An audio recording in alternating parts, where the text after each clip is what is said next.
Fine. Franklin, welcome to the program.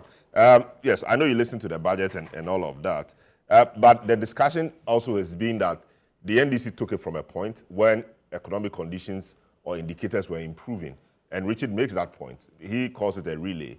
How much of what we are seeing today can we attribute to the last regime's policies? Well, good morning, my good friends. Let me just say that, look, this conversations about attributions to praise and, should I call it, equal share in the joy, is all right. But you see, it's also important to make the point that, look, even if conditions were good or they were on the ascendancy to becoming better, and then the person who took over shepherded it, actually did nothing, did not damage the process, but actually shepherded it to a point where we are seeing some interesting results. I think that one is actually the change effect. And I think no one should ignore that. Look, when the last administration took over from the 2016, that's true. I mean, what did the NPP do at the time to actually get all those growth? It was all the investments John had made in the energy sector and most of the sectors, right? And even then when they came, what did they do? For 8 years, they didn't invest in energy resources. They were rather fighting people who should be investing in the economies. So I think fundamentally, the difference here is about the shepherding process.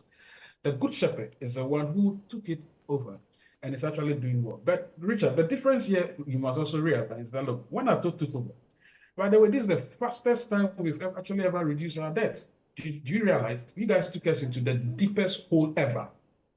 Nobody thought we were going to come out of it. But this guy came within 10 months and virtually took us out quickly. In fact, this is the fastest we have ever, Dr. Tuesday, I'm sure he confirmed it. It's the fastest, right? From 65 to about what, 45%?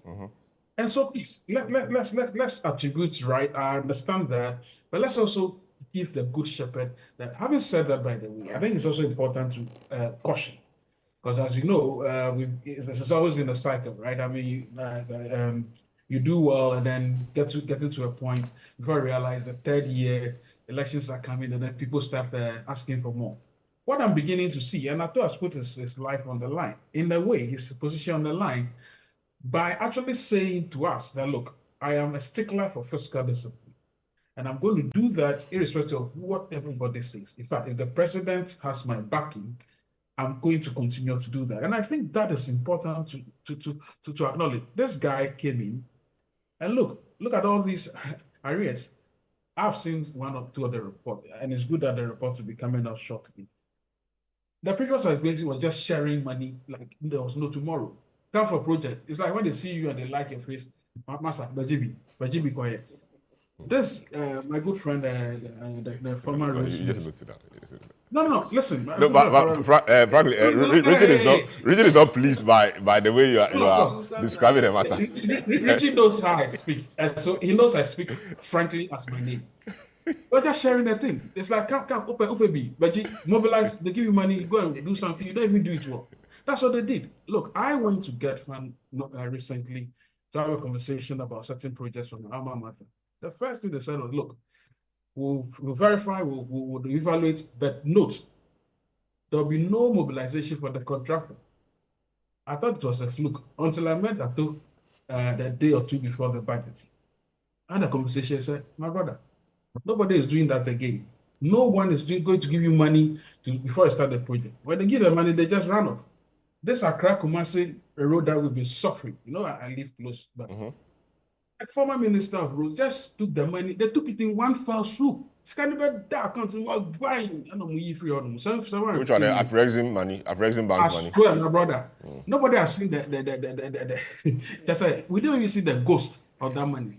When he was asked to explain, he said, "Oh, we shared it to other properties, to other roads." I'm going to ask you those questions.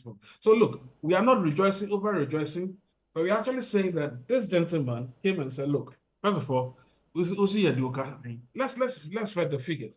So they are going to vet the figures before they give you the money. As I understand, Agenda 111 alone, 100 million Ghana cedis was wasted on mobilization. Not a single project has been constructed. What is this? And I think it's important to also make the point that look, even though we realize that, the last administration also took us off from the IMF quite I think 2019, and they promised a number of things to do. Normally, when you want to get out quickly, the IMF gives you the opportunity to, how do I call it, sit and have a conversation, right? So they had a conversation and said, oh, but no, listen, we want to get out of this IMF on the back of what? They are promising about 1 million barrels of oil, whatever, a day or so, thereabout, against the fact that there'll be public sector reform. My brother, we all went through this economy the last 8 years. Give me support. Sometimes about 90% of the transactions do not go through gift mix. And then you are going to do what? You are going to deepen reforms and ensure that the gains you made in 2017, 2018 were going to be protected. You did not. Before we realized, you are sharing money. Look at people who are constructing dams. They were dug out, 250,000. Those dug out could not cost even 1,000 cities in certain district.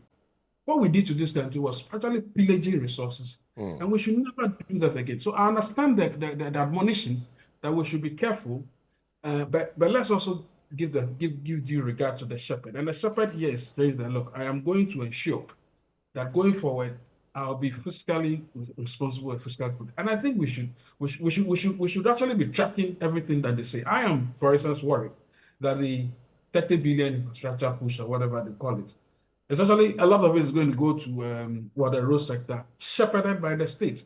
The state should play a minimum role. I don't see why that we should put all that money on the back of the state. I don't think so. I think we should have PPPs in place and competent PPPs. If indeed the road minister, what he tells me they've done, as in making sure that they are rationalizing and evaluating the bits and the roads before they. I think it's important we do that. But there are still issues that we need to do. This economy has a lot of.